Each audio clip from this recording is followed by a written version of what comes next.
एक गांव में एक बहुत बड़ा तालाब था। वो तालाब हमेशा मछलियों से भरा रहता था। कई मछुआरे उसमें मछलियां पकड़ते थे। हर साल उस तालाब के लिए नीलामी होती थी। हर साल कोई ना कोई धनवान उस नीलामी में भाग लेकर उस तालाब का मालिक बन जाता। इस तरह जिस व्यक्ति ने नीलामी में उस तालाब को जीता, उस साल के लिए सारे मछुआरे उस व्यक्ति को पैसे देते थे। उन्हीं मछुआरों में से था एक बूढ़ा मछुआरा जिसका नाम था सुनील चकमा। चकमा जो मछलियां पकड़ता उसे घर के पास ही एक ठेले में रखकर बेचता था और साथ ही अपनी पत्नी द्वारा बनाए गए मछली की सब्जी और फिश फ्राई चावल के साथ बेचकर उससे भी पैसे कमाता था। गांव वालों को उसका स्वाद बहुत अच्छा लगा, इसलिए सब गांव वाले आकर वहां पर खाने लगे। चकमा का बेटा था सुरेश चकमा। उसने डिग्री की पढ़ाई पूरी की थी। वो काफी तेज दौड़ता तो था ही और साथ साथ अच्छा तैराक भी था।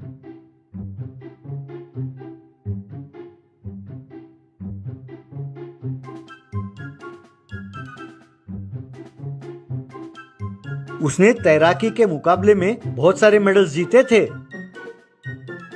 उसकी इच्छा थी कि वो अपने प्रतिभा के बल पर पुलिस में नौकरी ढूंढे।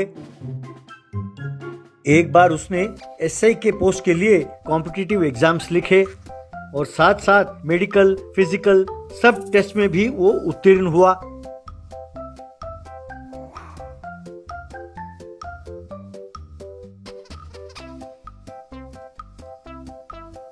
वो घर पर अपने पिताजी से, बापू, मैं परीक्षा में पास हो गया हूँ, इंटरव्यू की प्रतीक्षा कर रहा हूँ। मुझे उम्मीद है कि मैं वहाँ पर भी सेलेक्ट हो जाऊँगा। बस तब तक ये ध्यान रखना होगा कि मेरे खिलाफ कोई पुलिस केस ना हो।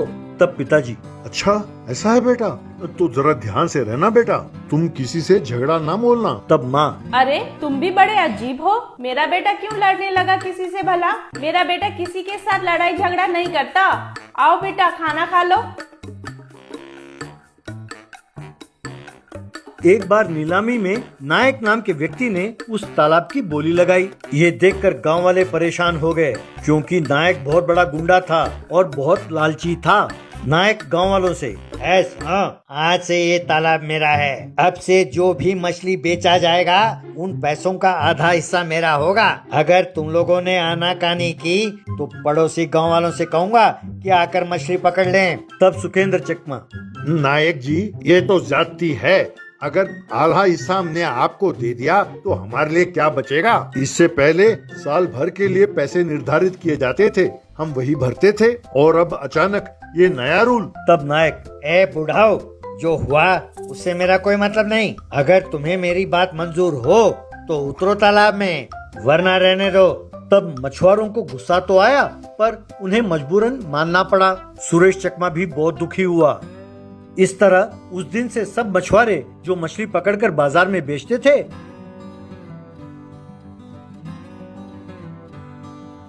उसका आधा कमाई लाकर नायक को देते थे। जो थोड़े बहुत पैसे बच जाते थे वो लाकर घर में अपने पत्नियों को देते थे और बहुत दुखी होते थे। एक दिन नायक अपने आदमियों को लेकर मछुआरों के ठेले के पास आया। क्यों रे बुढ़े, तू किसे धोखा देना चाहता है? चुपचाप मुझे जो पैसे मिलने चाहिए वो मुझे दे दो।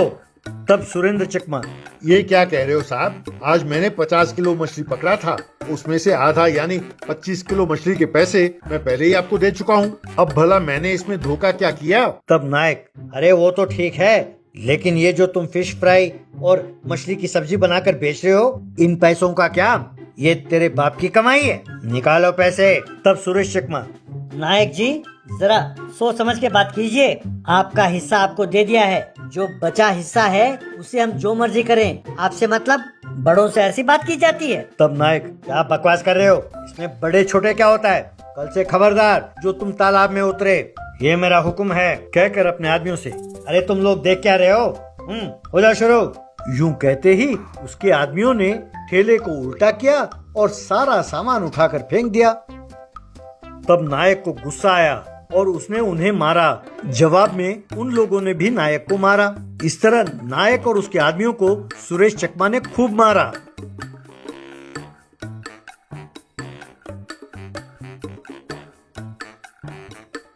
नायक सीधा पुलिस स्टेशन गया और सुरेश चकमा के खिलाफ उसने कंप्लेंट दर्ज कराई।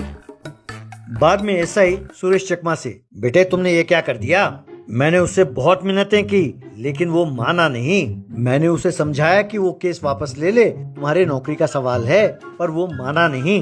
अब तुम्हें नौकरी मिलना मुश्किल है बेटा। ये सुनकर चकमा बहुत दुखी हुआ।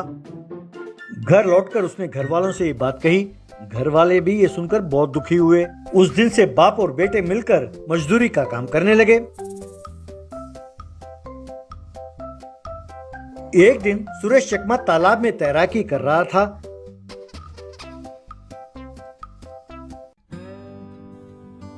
तभी उसे पानी के अंदर एक दरवाजा नजर आई। ये देखकर उसके दिमाग में एक आइडिया आया। वो तुरंत घर पहुंचा और अपने बाप से कहा कि उन्हें क्या करना होगा। दोनों मिलकर घर के सामने ही एक बड़ा सा सुरंग खोदने लगे।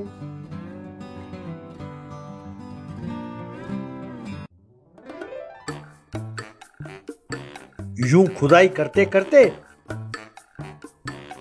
वो एक दरवाजे के पास पहुंचे। सुरेश चकमा, बापू, यही है वो दरवाजा जिसके बारे में मैंने आपको बताया था। अगर हमने ये दरवाजा खोला तो ये सारा पानी अपने घर के पास आ जाएगा। फिर हम घर बैठे बैठे मछलियाँ पकड़ सकते हैं। लेकिन इसकी खबर नायक को नहीं मिलनी चाहिए, वरना मुसीबत हो जाएगी। ऐसा कहा। पिताजी मान गए। तब सुरेश चकमा ने वो दरवाजा खोला। बस उस सुरंग में पानी भर गया। वे दोनों तैरते हुए बाहर निकले। बाद में घर के पास ही उस सुरंग का एक दरवाजा बनाया और अपने ठेले को उस दरवाजे के ऊपर खड़ा किया। जब भी मछलियों की जरूरत होती तो सुरेश चकमा उस सुरंग के अंदर जाता और तैरते हुए जाकर मछलियां पकड़ कर ले आता। उन मछलियों को लाकर वो ठेले के ऊपर रखता और उन्हें बेचता। तब माँ उन मछलियों का सब्जी बनाती। इस तरह उनका धंधा खूब चलने लगा और वे खूब पैसे कमाने लगे। एक दिन नायक पुलिस को लेकर उनके ठेले के पास पहुंचा। नायक, एसआई साहब, इसने अपने घर के नीचे एक सुरंग खोदा है, फिर तालाब के सारे मछलियों को यहीं से पकड़कर वो बेचता है। अगर यकीन ना हो तो आइए मैं आपको दिखाता हूँ कि वो सुरंग कहाँ है। ऐसा कहा। यूं सब मिलकर उस सुरंग के अंदर गए। अंदर मछलियाँ देखकर पुलिस हैरान रह गई।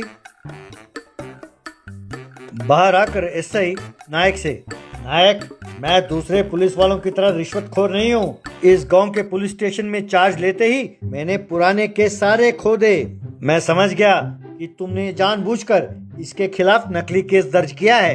अगर ये अपने घर के नीचे सुरंग खोदें और उसमें पानी आ जाए तो इसमें इनकी क्या गलती है? तुम्हें जेल के अंदर डालकर अच्छी तरह पिटाई करें तब जाकर तुम सुधरोगे। कमीने, भैया सुरेश, मैंने कल ही डिपार्टमेंट को लेटर लिखा है कि तुम्हारे खिलाफ नकली केस दर्ज किया गया है और तुम्हें दोबारा इंटरव्यू के लिए बुलाया जाए। Wish you all the best कहकर नायक को गिरफ्तार करके ले गया।